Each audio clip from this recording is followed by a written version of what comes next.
Le projet chinois de transfert d'eau du sud vers le nord, d'une valeur de 62 milliards de dollars, est une entreprise de grande envergure qui vise à détourner l'eau du fleuve Yangtze au sud vers les fleuves Jaune et Huai au nord.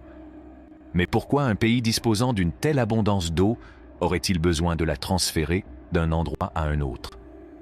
Quel est l'objectif de cet ambitieux projet? La Chine, deuxième économie mondiale et pays le plus peuplé, est depuis longtemps à la pointe du développement des infrastructures. Elle s'apprête actuellement à lancer l'un de ses projets les plus coûteux, un projet de transfert d'eau de 62 milliards de dollars. Ce projet, qui s'étendra sur plusieurs décennies, permettra de transporter de l'eau du sud vers le nord du pays, ce qui résoudra un problème persistant de pénurie d'eau et contribuera à assurer un avenir plus durable au pays. Le gouvernement chinois a commencé à réfléchir à l'idée de transporter de l'eau d'une région à l'autre dans les années 1950, date à laquelle le projet a été lancé. Le projet de transfert d'eau du sud vers le nord, qui prévoit la construction de 3 voies de dérivation de l'eau, a été approuvé par les autorités nationales en 2002. Le coût estimé du projet a récemment été porté à 62 milliards de dollars, contre une estimation initiale d'un peu plus de 30 milliards de dollars. Le projet comprendra la construction d'un certain nombre de canaux, de tunnels et d'oléoducs et devrait être achevé d'ici 2050. L'itinéraire intermédiaire, qui couvrira une distance de 1400 miles, sera le plus difficile. L'eau sera acheminée le long de cet itinéraire depuis le fleuve Jaune au nord jusqu'au fleuve Yangtze au sud. L'eau du Yangtze sera transférée vers d'autres fleuves du nord par les voies orientales et occidentales. Chacun des 3 grands axes du projet achemine l'eau du sud, plus pluvieux, vers le nord, plus sec. Les voies centrales et occidentales sont plus courtes, respectivement 700 km et 600 km, tandis que la voie orientale est la plus longue, près de 1250 miles. Les différentes voies sont reliées par une série de canaux et d'aqueducs auxiliaires. Pour transporter l'eau à travers les montagnes, les rivières et les déserts, le projet prévoit la construction d'innombrables kilomètres de canaux artificiels, d'aqueducs et de tunnels. Pour transporter l'eau en amont, d'énormes stations de pompage devront également être construites. Il s'agit d'une réalisation technique dangereuse et impressionnante. Les effets du projet sur l'environnement seront importants.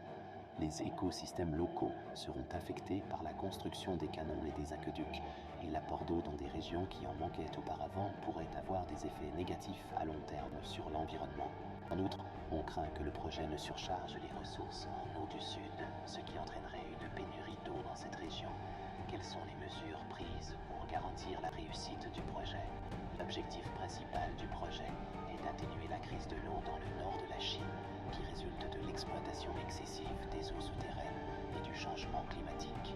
Le projet devrait permettre d'améliorer considérablement l'approvisionnement en eau du Nord en y apportant environ 8 milliards de mètres cubes d'eau par an. Le projet devrait offrir une source d'eau douce en plus d'un certain nombre d'autres avantages. Il pourrait notamment contribuer à réduire la fréquence des inondations dans le bassin du fleuve Yangtze. En outre, il pourrait atténuer les effets néfastes sur l'environnement d'une extraction excessive. Malgré ces réserves, les dirigeants chinois ont approuvé la proposition. La première phase de construction, qui est déjà en cours, devrait être achevée d'ici 2022. L'achèvement du projet complet devrait prendre encore 3 décennies. Le projet chinois de transfert d'eau, d'une valeur de 62 milliards de dollars, est une initiative de grande envergure qui pourrait avoir un effet significatif sur l'avenir du pays. Il pourrait contribuer à résoudre les problèmes d'approvisionnement en eau du pays, à réduire les inondations et à renforcer l'économie. Il s'agit d'un engagement financier qui pourrait porter ses fruits pendant de nombreuses années.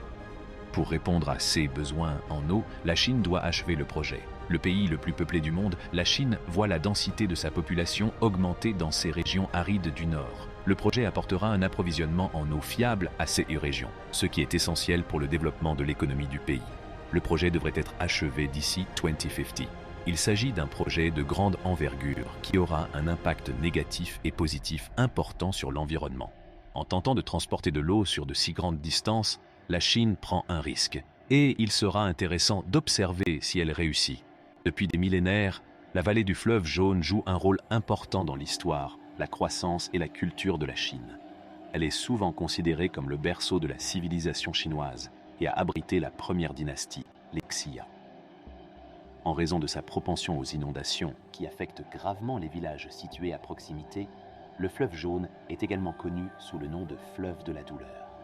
Depuis la nuit des temps, il en est ainsi, mais les habitants ont continué à cultiver la terre malgré les dangers liés à la proximité du fleuve.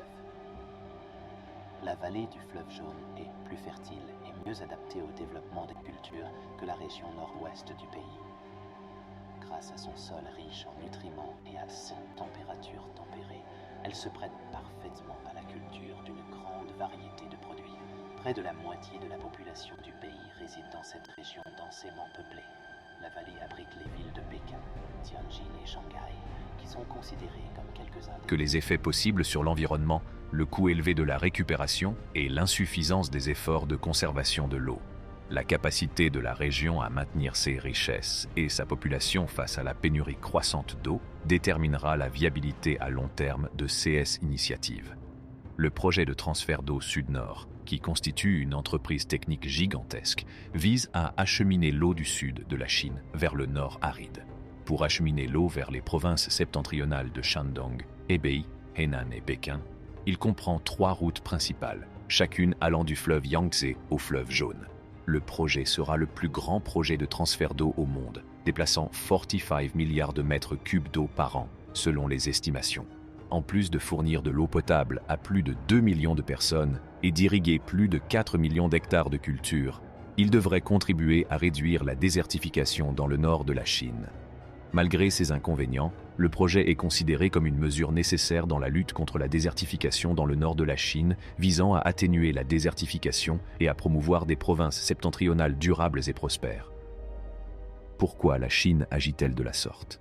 La réponse rapide est qu'elle a besoin de plus d'eau douce. En raison de la récente croissance économique rapide de la Chine, nombre de villes industrielles sont aujourd'hui encombrées et sales. La population n'a tout simplement pas accès à une quantité suffisante d'eau douce. Le projet de dérivation des eaux du sud vers le nord est considéré comme un moyen d'approvisionner le nord avec l'eau dont il a tant besoin, tout en atténuant les contraintes en matière d'eau dans le sud.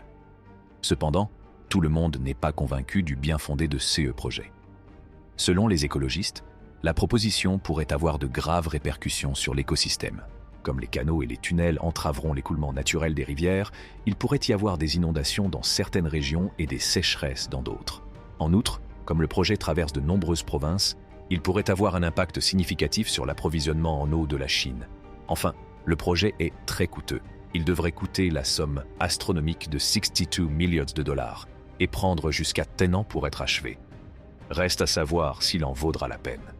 L'ambitieux et controversé projet de détournement des eaux du sud vers le nord aura des effets importants sur l'environnement et la population de la Chine. Certains pensent qu'il fournira au nord l'eau dont il a tant besoin, tandis que d'autres s'inquiètent des répercussions financières et environnementales potentielles. Ce n'est qu'avec le temps que l'on saura si le projet sera couronné de succès ou non. Nous vous remercions de votre attention. N'oubliez pas d'aimer, de partager et de vous abonner à notre chaîne.